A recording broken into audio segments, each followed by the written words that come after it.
Olá, queridos, obrigado novamente por vocês aqui, obrigado por a participação que vocês estão me ajudando, fazendo lá no YouTube, colocando os comentários. Olha, que Deus te abençoe muito, muito mesmo, tá bom? Eu preciso disso, eu preciso saber, porque na verdade os comentários não é tanto por mais pessoas verem o vídeo, não, é para mim ter um feedback de como está sendo as aulas.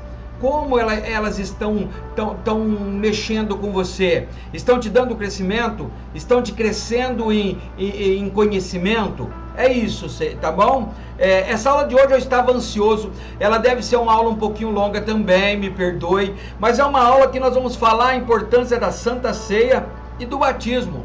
Porque nós, protestantes, batizamos de um jeito diferente que os outros tradicionais, porque nós ceiamos de um jeito diferente. Então vem comigo para essa aula, vamos orar? Querido papai, obrigado, Senhor, mais uma vez por esta oportunidade, e te pedimos que o Espírito Santo venha, Senhor, nos ensinar da melhor forma possível. Tire de nós todo aquele engano que Satanás pode ter colocado, tire de nós todo o impedimento, mas que nós possamos verdadeiramente entender, e ao término desta aula compreender as diferenças e por que nós escolhemos e entendemos a melhor forma para nós. É o que pedimos em nome de Jesus. Amém e amém. Bora, queridos, vamos lá então. Deixa eu só ver aqui, porque eu já comecei ele errado aqui. Aí. Lição 10, participação coletiva, ou seja, o tema da nossa aula, né, que é a lição 10, e dentro dela nós vamos ver esses tópicos, que é o que forma o conjunto da igreja, nós vimos na aula passada sobre igreja, lembra? Você foi chamado para fora do mundo, para fora do pecado, para fora do teu templo, para levar a preciosa palavra de Deus às pessoas. E nessa nós vamos começar com o primeiro, tópico 2, o batismo nas águas. Vamos lá? Deixa eu já pegar meu marca-texto, que se precisar tá facinho, e vamos dando continuidade aqui. O batismo nas águas. O que é o batismo nas águas? Ato solene, com demonstração pública, espontânea e racional. Daí as igrejas evangélicas só batizarem adultos. Então aí é uma das formas que a igreja alega, porque ela batiza só adulto. De aceitação à vida cristã, oficializando a introdução do crente ao corpo de Cristo. Vamos lá, queridos, são poucas linhas, mas tem bastante coisa para a gente comentar. Primeiro é um ato solene, ou uma festa, com demonstração pública, ou seja, o batismo não é escondido, não pode ser vergonhoso, o batismo tem que ser declarado. Por quê? Porque ele tem que ser espontâneo. O batismo não é obrigatório. Tem pessoas obrigando, tem pessoas colocando medo nas pessoas, tem pessoas que entram em pavor, e aí não acontece nada, porque ela verdadeiramente não batizou, e o batismo é um sinal de Deus para nós. Então ele tem que ser espontâneo, cara, o teu coração tem que desejar o batismo, e ele é racional. O batismo não é coisa de loucura, o batismo não é algo sobrenatural, o batismo é uma coisa simples, racional, espontânea e pública. Por isso que a igreja evangélica, um dos principais fundamentos dela, porque ela não batiza criança, é porque ela não acredita que a criança tenha a capacidade de entender o que é o batismo. Ela não entende o que é o batismo. Por isso que a maioria das igrejas que batiza adolescentes precisa ter 12 anos, precisa entender, precisa saber o que é pecado ou não, precisa saber que é de livre e espontânea vontade que ela está sendo batizada. Não seria justo batizar uma criança que ele não pode dizer a vontade dele. Para algumas igrejas, depois do batismo, quando a pessoa está adulta, ela faz um curso chamado crisma ou alguma coisa assim, para tentar ensinar por que ela foi batizada. Queridos, mas o batismo ele tem que ser público, espontâneo e racional. A pessoa tem que entender porque ele está sendo batizado e não por coerção. Jesus ordenou o batismo, portanto, ide, fazei discípulos e o quê? Batizando-os em nome do Pai, do Filho e do Espírito Santo. Mateus 28, 19. Por aqui eu já embasava a minha tese. Por quê? Ide fazer discípulos. Primeiro, para ser feito discípulo, a pessoa tinha que se entender. Tem como eu fazer uma criança, um bebê ser discípulo meu? É o texto que está dizendo, ide fazer discípulos, batizando-os. Ou seja, após eles serem discípulos, após eles entenderem o chamado, após eles compreenderem, eu os batizo. É o texto que está dizendo. Não está dizendo batizando todos, mesmo sem ser discípulos. Não. Primeiro ide e fazei os discípulos. Seguinte, batiza-os. Queridos, o significado da palavra batismo, o que significa a palavra batismo? Primeiro fundamento, lá na Bíblia, a palavra batismo, primeiro, ela tem origem grega, chamado baptisma, ou baptismo. Então ele é grego, ele já estava no Novo Testamento, e que significa imersão ou mergulho.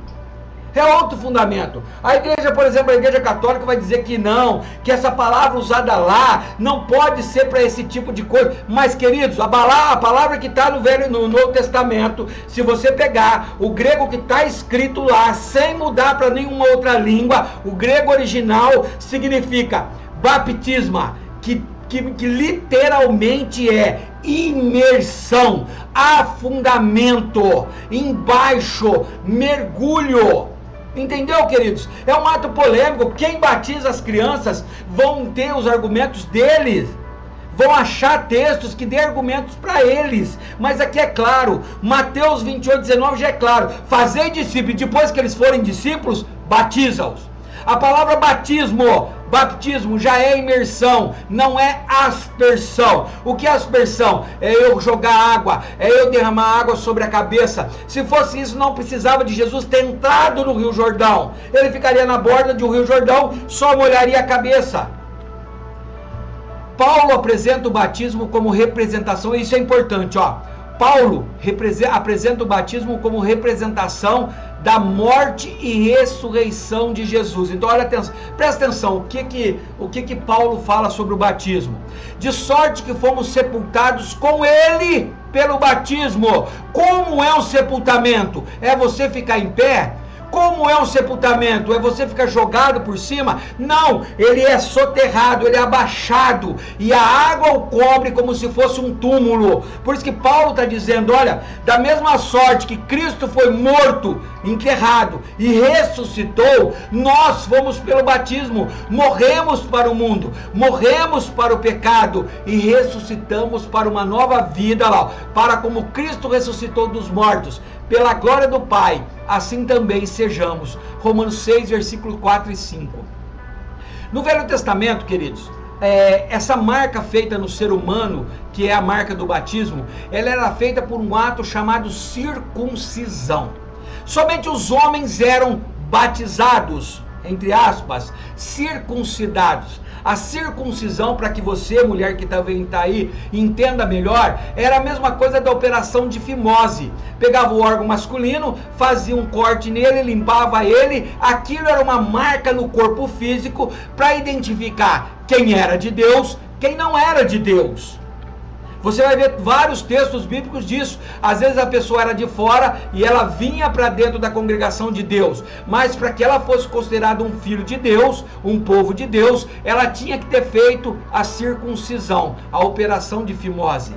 Paulo já diz assim que no Novo Testamento, com estas palavras, que João Batista batizava para o arrependimento, ou seja, somente para arrepender dos pecados. E ele diz, mas aquele que vir me batizará ainda maior. Porque aí Paulo diz assim, o batismo agora, a nossa marca, não é por fora, não é só para homens, mas é para todo aquele que crê e que for batizado. Então esse batismo agora é feito no coração. É um batismo que publicamente eu me declarei que eu quero morrer para o mundo, para o pecado e nascer para Cristo, que foi espontâneo, ninguém me obrigou, e que é racional, que eu entendo que a partir de agora eu ainda vou continuar pecando, mas eu mostrei para Deus publicamente que eu quis morrer para o mundo. Entendeu? É o que Paulo fala. Você pode falar, mas eu fui batizado como criança. Tem que batizar de novo. É isso que você tem que entender. Mas se você não é um discípulo, se você está na igreja por estar, se você ainda não tem convicção de que Deus é o seu Pai, não batize, queridos. Você vai batizar à toa, mas quando você já é discípulo, você quer seguir a Cristo, você tem que obedecer. Discípulo e batismo. Por isso que as nossas igrejas, principalmente a Assembleia, ela primeiro precisa passar por um discipulado. Você precisa aprender alguma coisa. Esse curso que nós estamos vendo do discipulado era aplicado numa igreja lá de São Simão, do pastor Paulo Barbosa, que eu amo demais. Então você tinha que fazer o curso de discipulado, você tinha que se tornar um discípulo para entender que após isso você era batizado.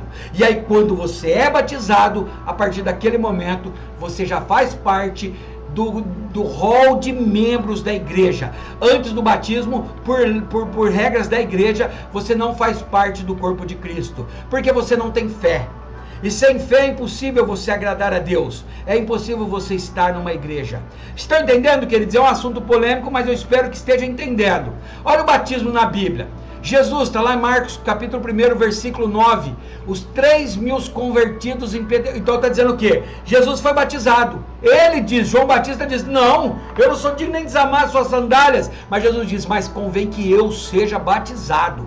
Em Atos capítulo 2, versículo 38, as 3.000 almas que se converteram a Deus foram batizados. Paulo, em Atos 9:18, para começar o seu ministério, foi batizado.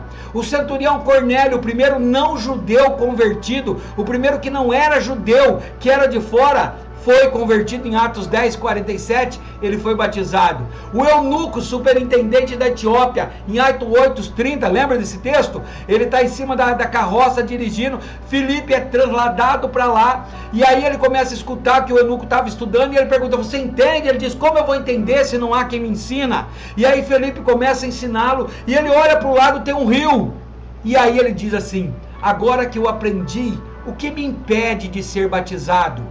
O rio estava ali, ele ainda diz, o rio está aqui. Se fosse por aspersão, ele não precisaria estar perto de um rio, uma garrafinha d'água seria suficiente. Estão entendendo, queridos? Que a ordem é de Paulo, morrer para aprofundar. A palavra batismo não dá outra dúvida. Você pode escutar várias coisas, por isso que é racional. Significado do batismo: representa a morte e ressurreição de Cristo, proclama a experiência transformadora, a morte do velho homem e a ressurreição do novo homem. Olha só, simboliza a esperança da ressurreição do corpo na volta de Cristo. Olha que interessante. E olha que coisa maravilhosa, né, queridos? A oportunidade de sermos semelhantes a Cristo, de morrer como Cristo morreu e levantar das águas como Cristo ressuscitou. Olha o que Deus nos presenteou. Conseguiram entender, queridos? Conseguiu você entender? Você anotou aí, você tirou suas dúvidas? Você conseguiu entender tudo isso? Conseguiu entender a função do batismo? Você conseguiu entender a palavra imersão? Você conseguiu entender que a morte e ressurreição de Cristo? Conseguiu entender que é o mesmo gesto? Que como Cristo morreu e foi enterrado, você morreu para o mundo e foi soterrado, só que você foi embaixo da água. Você morreu, por isso que muitas igrejas não aceitam o batismo. Se você deixou a mão de fora, uma perna de fora, tem que ser submerso, soterrado pela água. E aí ressuscita com Cristo. Espero que você tenha entendido por que a necessidade do batismo. Ei, se você conhece pessoas que é crente, que é cristão e que não aceita o batismo e que acha que o batismo dele já foi, que não serve, mande para ele, queridos. Mande para ele. Qualquer dúvida, coloque embaixo, mande no meu WhatsApp, estou aqui para te responder. Vamos lá, para a segunda parte. Falei que ela é um pouquinho extensa porque eu preciso fazer as duas partes nela. Terceiro tópico, a Santa Ceia. Terceiro tópico nosso é a Santa Ceia, queridos. E aqui tem bastante coisa que nós vamos ver sobre a Santa Ceia. Primeiro, a Santa Ceia é a celebração da morte e ressurreição de Cristo. A nossa Páscoa, que nos propiciou saída do Egito para o mundo. Ou seja, a ceia, eu não estou celebrando só a morte de Cristo, porque seria só dor. Ele não está mais enterrado, ele sobreviveu, ele ressuscitou. Então eu tenho que celebrar a morte e a ressurreição. Mas eu só celebro por causa da ressurreição, entendeu? E para isso é a Santa Ceia, para fazer memória desse ato, de que ele morreu, padeceu e sofreu por mim e por você, mas que ao terceiro dia ele ressuscitou. nos dando a autoridade agora de morar com Ele no céu. Ele nos propiciou uma saída do Egito, do mundo, a Páscoa, a liberdade.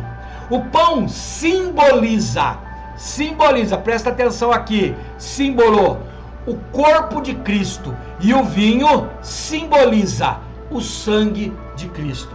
E olha o texto que diz: e tendo dado graças, o partiu e disse: tomai e comei, este é o meu corpo que é partido por vós. Fazei isso em quê?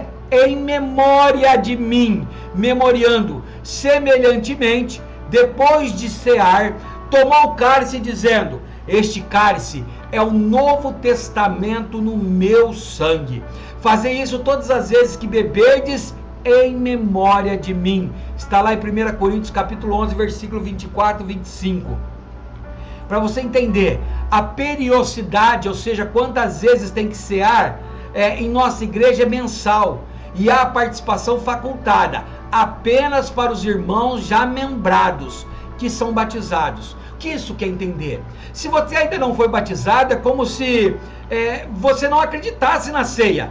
Por que você vai cear se o texto diz que aquele que come indignamente, ou seja, não dando valor verdadeiro à ceia, come e bebe para sua própria condenação?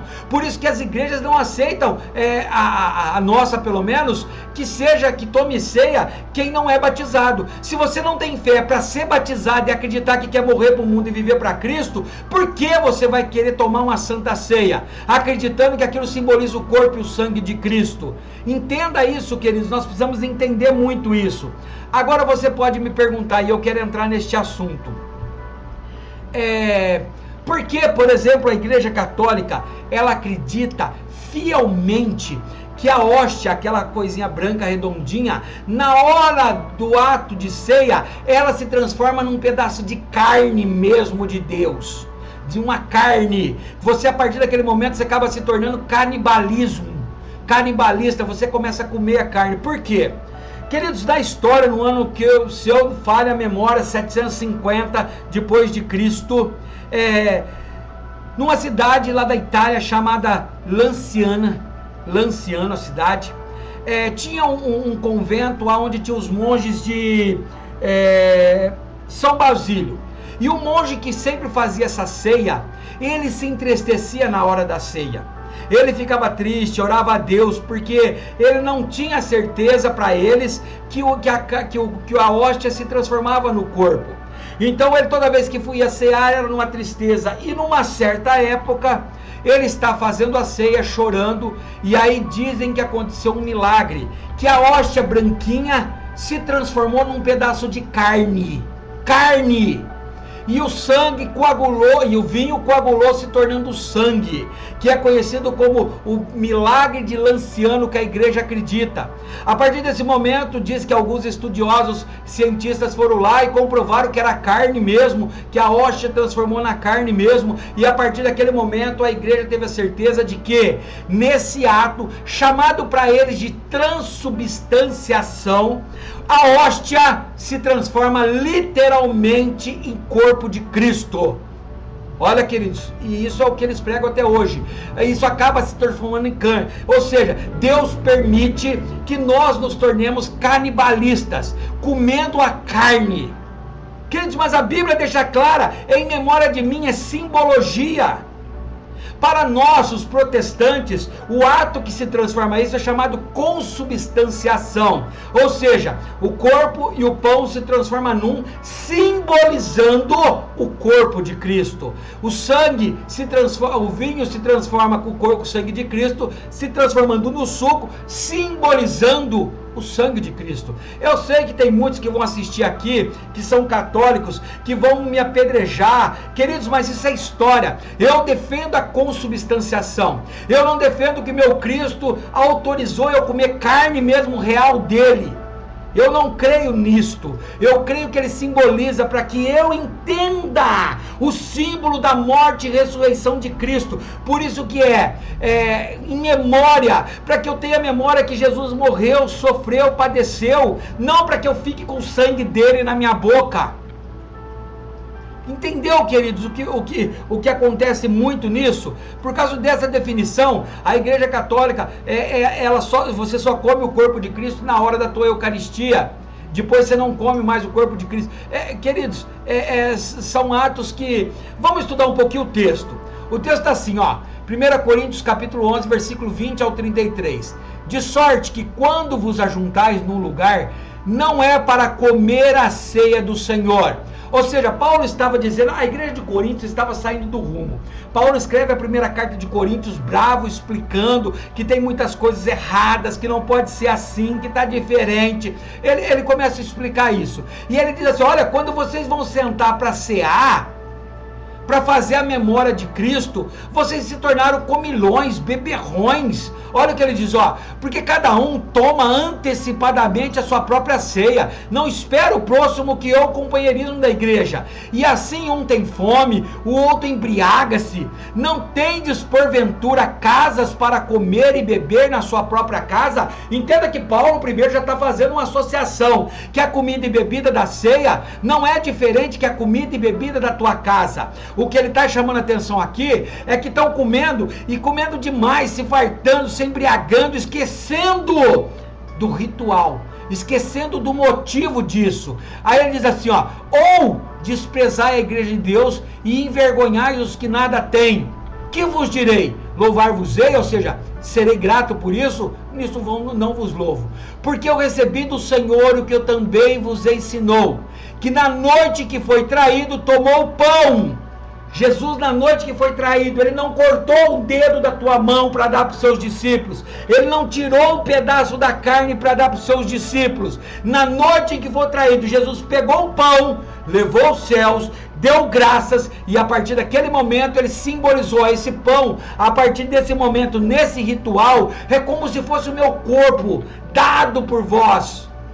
Olha lá, tendo dado graças, ou seja, levantado e dado aos céus graças, partiu o que? O pão ou a sua carne? O pão. E disse, tomai e comei, isto é o meu corpo, que é partido por vós, fazei memória de mim. Ou seja, ele pegou um corpo, simbolizou e falou assim, olha o que vai acontecer comigo. Na cruz eu vou ser partido por vocês. Então, em memória de mim, lembre-se que neste momento, você vai pegar o pão, vai compartilhar com os teus irmãos e vai ter a memória de mim. Semelhantemente também, depois de cear, tomou o cálice de vinho, de suco de uva, né? Dizendo, este é o cálice do Novo Testamento, no meu sangue. Fazei isso todas as vezes que beberdes em memória de mim. E ele não tirou, ele não fez um furo, ele não fez uma transfusão de sangue, ele não fez um esgotamento de sangue, deu sangue para beber. Ele simbolizou, e esse suco aqui nesse momento é como se fosse o meu sangue, que vai ser derramado por vocês. Fazer isso em memória de mim. Por quê? Todas as vezes que comerdes este pão e beberdes este cálice, anunciai a morte do Senhor até que venha. Portanto, qualquer que comer este pão ou beber o cálice indignamente será culpado do corpo e do sangue de Cristo. Ou seja, se você beber sem dando referência a Deus, sem entender que aquele ato é solene, sem entender que a simbologia é do corpo e do sangue de Cristo, sem entender que Deus está te chamando para lembrar da morte e ressurreição dele, você está ceando indignamente.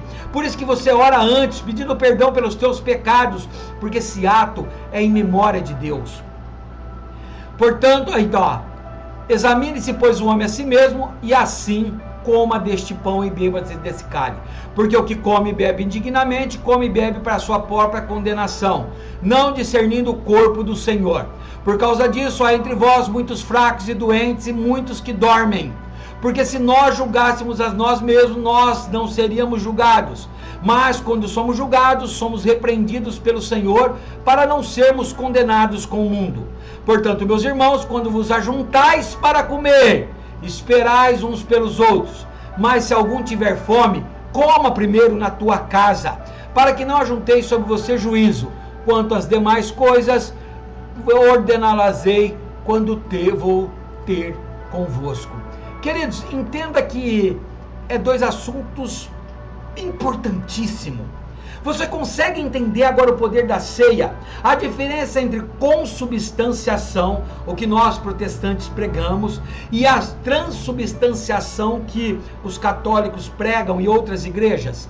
A consubstanciação significa a junção de dois elementos, o corpo e o pão, se transformando simbologicamente no corpo de Cristo.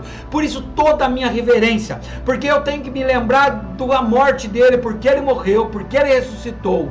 E a transubstanciação dos outros é onde a hóstia se transforma verdadeiramente na carne. É como se você estivesse mordendo uma carne, um bife. Entendeu, queridos? Entendeu sobre o batismo? Eu quero o teu feedback. Eu sei que muitas pessoas vão me apedrejar por isso, mas é o meu entendimento com base em versículos bíblicos, com base na palavra de Deus, com base nos textos que nós vimos. Amém? Fiquem todos com Deus e amém. Te espero na próxima aula sobre o dízimo. Ei, não foge não. Você que tem escorpião no bolso aí, ó, não foge não. Deus te abençoe.